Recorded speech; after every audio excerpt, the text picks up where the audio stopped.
Okay, here we have a Sanyo. Let me turn this lamp off.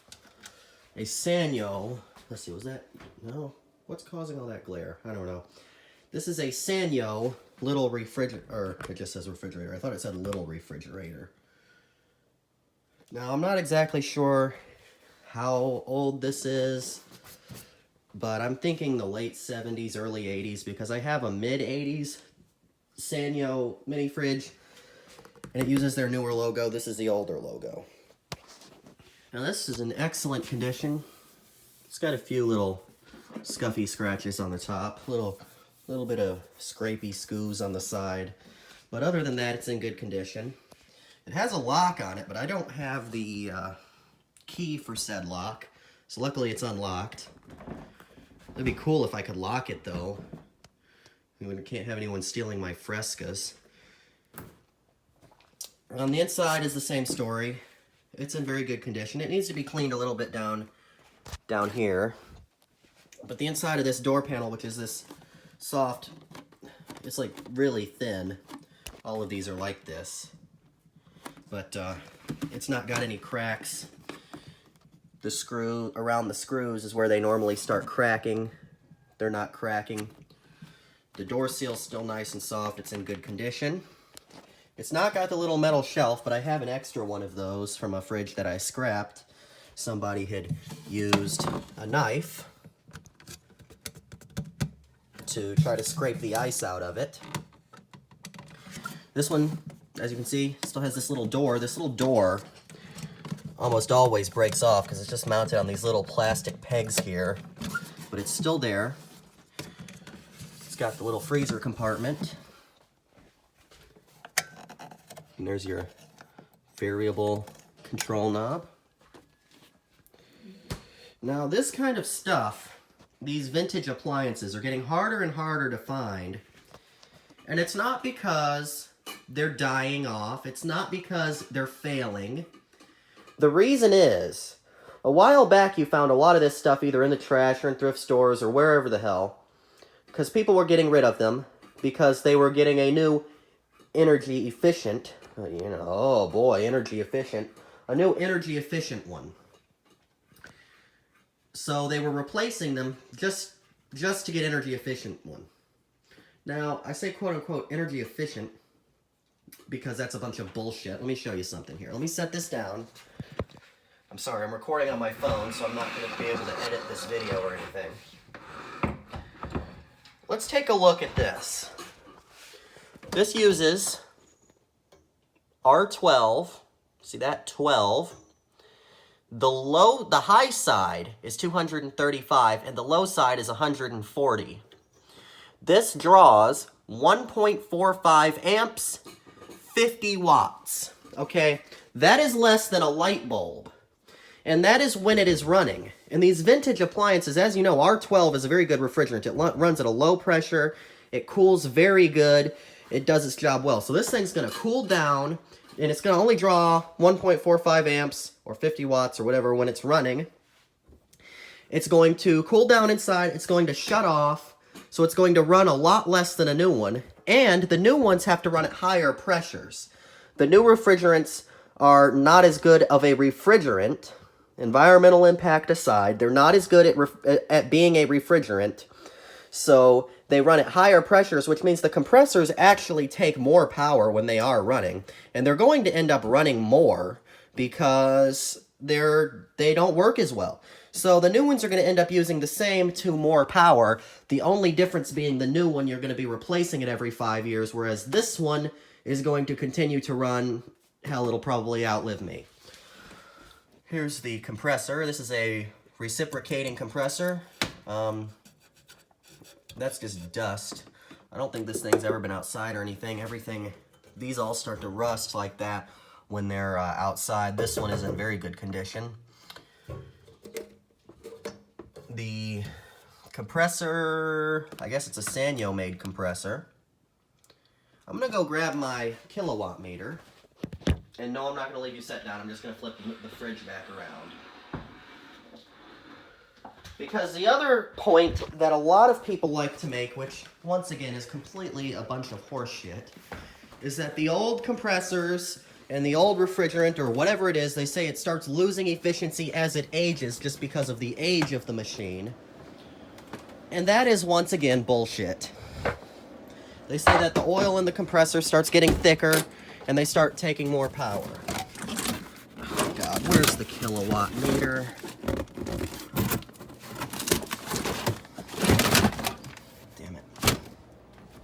I think it's in this drawer over here. No. You can skip ahead. I'm not pausing this video because, like I said, I'm recording it on the cell phone.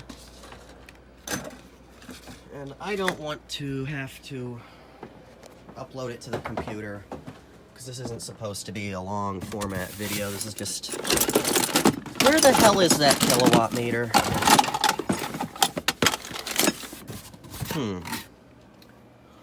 Very interesting.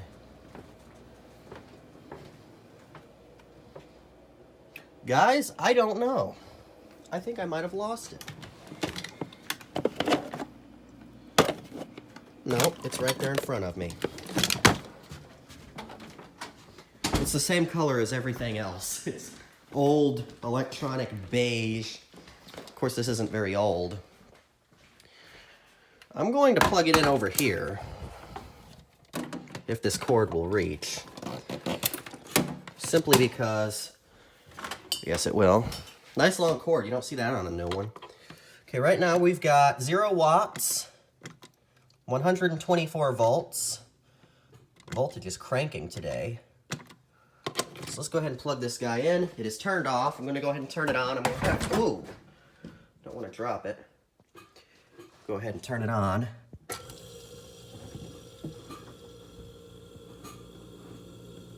Smooth, of course it works.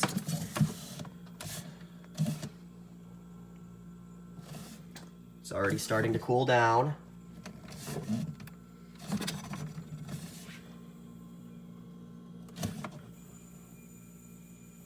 can hear the refrigerant flowing.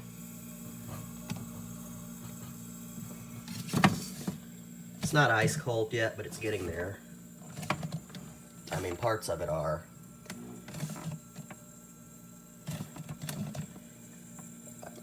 I don't have an infrared thermometer. I wish I really need to get a new one. But it's starting to get cold.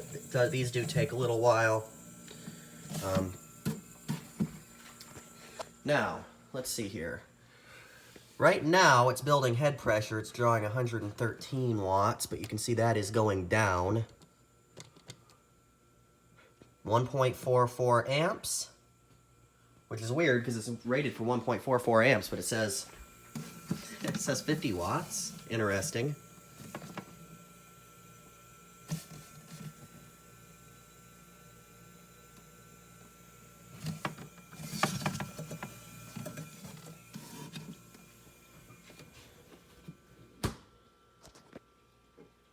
You can hear how almost silent and very smooth sounding this thing is. The new ones, even from the factory, sound horrible. 113 watts. 112. Now I'm curious, where is that 50 watt rating coming from? Because 1.44 amps at 123 volts is not 50 watts. 115 volts, 1.45 amps, so it's drawing exactly what it's rated for. But it says 50 watts. That's interesting. That is, I'll have to... That could be the rating for just the compressor itself without any charge, but I don't see why they would put that.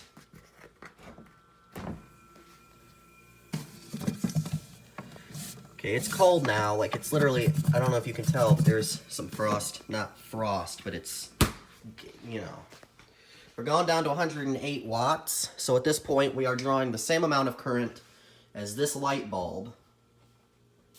Or current, same amount of power, same difference. 107. That's 100 watts, so we're drawing the same amount of power as that light bulb. Everyone's worried about power consumption from that. Let me show you. This light here, that's 200 watts right there. So this is drawing twice the amount of power. This lamp is drawing twice the amount of power as this little refrigerator is. And this little refrigerator isn't going to be running even 50% of the time that it's plugged in. So the fact that people seem to think that these somehow run up the electric bill, or the fact that you're thinking that a new one is going to save you any power, you've been brainwashed. I'm sorry, but you've been brainwashed. This thing will outlast any new appliance. The pressures are much lower, so it has a much lower chance of leaking. See, he likes it. He knows.